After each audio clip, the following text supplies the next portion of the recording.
Bora continuar conversando sobre a coleção baratinha da Panini. Desta vez nós vamos falar sobre Fabulosos X-Men. Revista que compila tanto X-Men quanto Uncanny X-Men ou Fabulosos X-Men no Brasil. Nós estamos aqui então no pós-Krakoa, momento em que os X-Men, os mutantes em geral, se dividiram pelo mundo todo e cada um tomou o seu rumo. Entre as coisas que aconteceram, temos aqui o grupo do Ciclopes que acabou formando o que seria a formação mais próxima, né, dos X-Men, que acaba tendo a revista X-Men. Nós também temos um Kenny X-Men, que é o grupo formado pela Vampira, Gambit e atualmente também o Wolverine. Não sei quem mais vai participar desse outro grupo, mas ele acaba estando num grupo mais isolado. Vamos começar falando um pouquinho aqui de Os Fabulosos X-Men, falando de X-Men, que está nessa primeira revista aqui que tem X-Men, e uma revista que seria tipo uma introdução a um Kenny X-Men, que saiu no formato de quadrinho grátis lá nos Estados Unidos, que é aquele do Free Book Comic Day, que a gente conhece aqui no Brasil também como o dia que o quadrinho é grátis, mas só youtubers ganham. Então, vamos lá falar sobre X-Men.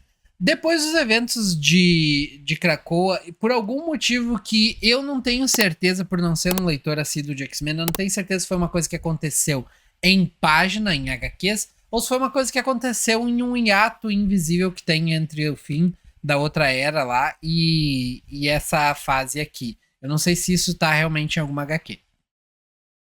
A questão é que por algum motivo os X-Men estão atualmente vivendo em uma base na Antártica, na Antártida, no Alasca, na verdade. Tá, eles estão numa base no Alasca que servia para construção de sentinelas, base essa que aparentemente eles ganharam do governo para poder montar suas operações. Eles têm, por exemplo, o cérebro lá dentro e tudo mais. E como bons X-Men que são, eles voltaram às suas origens e estão fazendo aquilo que os X-Men faziam desde o começo, que é procurar por mais mutantes usando o cérebro. A equipe do Ciclope faz isso, enquanto que a equipe da Vampira meio que não tá fazendo nada por enquanto. Acontece que entre as coisas que eles perderam nessa ida pra Krakoa e que talvez aconteceram nesse hiato invisível, que eu não sei se aconteceu ou não em HQs, temos também a Casa Xavier, lá, a Mansão Xavier, sendo utilizada por uma vilã. Vilã é essa que está transformando a casa numa espécie de prisão. Tá, mas vamos voltar aqui para X-Men, porque eu já tô me enrolando demais, tô falando coisa em cima de coisa.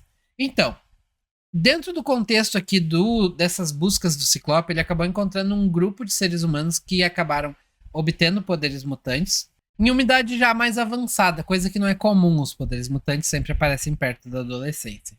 Ele acaba investigando isso, descobre alguns mutantes ali que aparentemente foram forjados, mutantes que foram fabricados, que fazem parte de um programa já antigo dentro do universo Marvel, que eu não vou lembrar o nome. Mas já houve uma tentativa de criar mutantes e aqui é uma continuação desse contexto.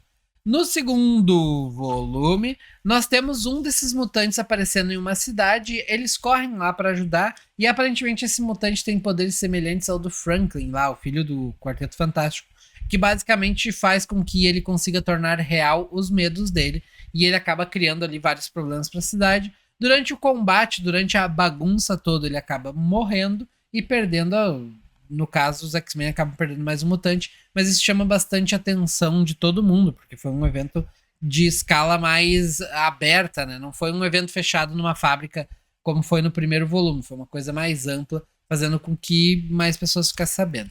Já no terceiro volume, nós vemos os impactos disso quando o personagem chamado Lundquist, se eu não me engano é isso, ele tá aqui mais pro final da HQ. Deixa eu achar ele aqui. Peraí que eu já vou achar. Esse carinha aqui. Ele trabalha para o governo em uma espécie de organização dedicada ao controle dos mutantes. E ele vai até o Ciclope para cobrar. Poxa, olha o que aconteceu. Vocês meio que deixaram bem claro que a partir de agora os mutantes podem... Qualquer um pode ser mutante, mesmo um adulto, mesmo um velho. E a coisa saiu do controle. Fazendo com que muitas pessoas, inclusive, comecem a achar que, na verdade, essa mutação tardia representa uma espécie de epidemia de mutantes, como se os mutantes fossem uma coisa mais contagiosa, como se eles fossem realmente uma doença. Então a população está preocupada. O Ciclope meio que aqui ele se mostra sendo um Ciclope líder, um Ciclope que realmente não tem medo de nada e nem ninguém. E ele dá risada da cara do Lundquist, meio que deixa entender que simplesmente quem tem que se preocupar com mutantes é ele, que o governo dos Estados Unidos não tem nada a ver. e inclusive fazendo com que essa revista aqui se chame Ciclope versus EUA, versus Estados Unidos, para quem não sabe o que é o EUA. Mas toda essa reuniãozinha aqui era uma fachada do Lundqvist, porque ele mandou alguns agentes até dentro da base dos X-Men para tentar destruir o cérebro. Pois é, ele quer destruir o cérebro porque assim os X-Men não vão mais conseguir encontrar novos mutantes, né? Inclusive o Fera foi derrotado nesse processo. Acontece que a conversa continua, o Ciclope realmente só fica debochando do Lundqvist o tempo inteiro, chegando ao ponto que ele diz que é preferível que os X-Men estejam sob a tutela dele, porque o Lundqvist, o governo dos Estados Unidos, as pessoas como um todo, não iam querer que ele transformasse os X-Men em uma nova irmandade, né? Ou seja, ele dá a entender que ele é que está decidindo se os X-Men vão pro bem ou pro mal, pro bem. Então, aqui meio que se encerra com o grupo do Ciclope, né? Provando que quem manda mesmo são os mutantes e levando esse grupinho ali do Lundqvist de volta para ele. E o Ciclope simplesmente some e aquele aparentemente está sendo controlado por alguma coisa. Eu não sei. No passado, se não me engano, ele teve a Força Fênix no corpo. Não sei o que vai acontecer aqui. Então tá, aqui se encerra esse volume. Então, resumindo aqui os 3 volumes, eu acho que dá para perceber que nós temos um padrão de missões e tudo mais, mas até aqui, até o volume 2, a coisa estava um pouquinho bagunçada, um pouquinho desconexa. Aqui meio que sentar e ter essa conversa com o Lundqvist colocou alguns pingos nos is e me deixou curioso com o que vem pela frente. Então, eu acho que esse volume aqui, assim como o volume 4 de Wolverine, acaba sendo uma espécie de salvação para a obra, porque realmente ajudou um pouquinho mais. Em contrapartida, nós temos, então, o início de Uncanny X-Men aqui no volume 1, como eu disse, através do Free Book Comic Day, onde nós descobrimos que a Mansão Xavier agora está sendo transformada numa prisão, e entre os prisioneiros desta prisão temos a Jean Grey, por exemplo. E também há a suspeita de que o Charles Xavier está lá. Esse quadrinho é só para mostrar isso, nós vemos a Jubileu investigando a mansão e tal.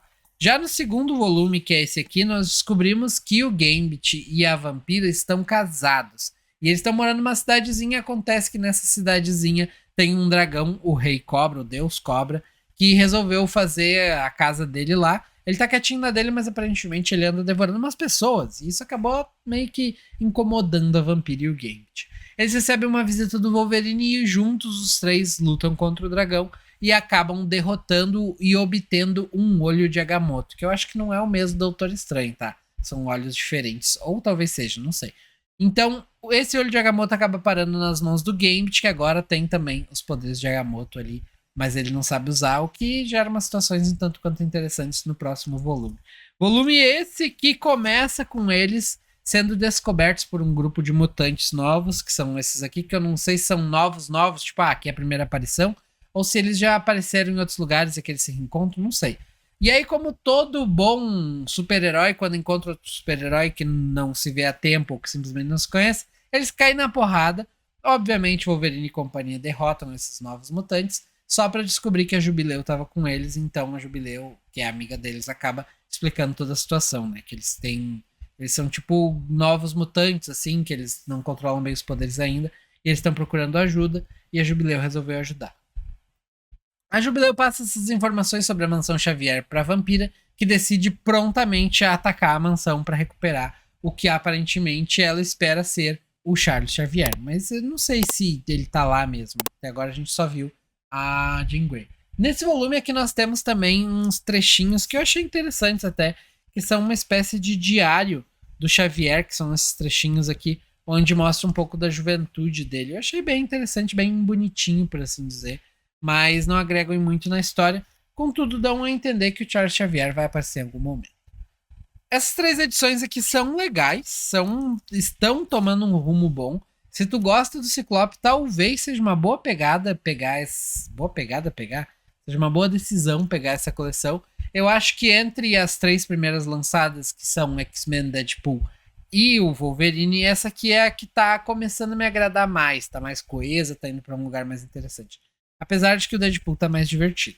Então, é isso. Espero que vocês tenham gostado. Não esqueçam que nós temos um Instagram. Também aqui em cima tá o Instagram. onde eu posto lá tudo o que eu vou ler, daí tu pode ir lá nos comentários e dizer o que tu acha daquela edição, pode me indicar uma outra edição para eu ler, por aí vai. Também tem aqui na descrição desse vídeo o acesso ao nosso site, onde vocês podem acompanhar o meu diário de leitura, local onde eu escrevo sobre as coisas que eu tô lendo, dou um resuminho e tudo mais.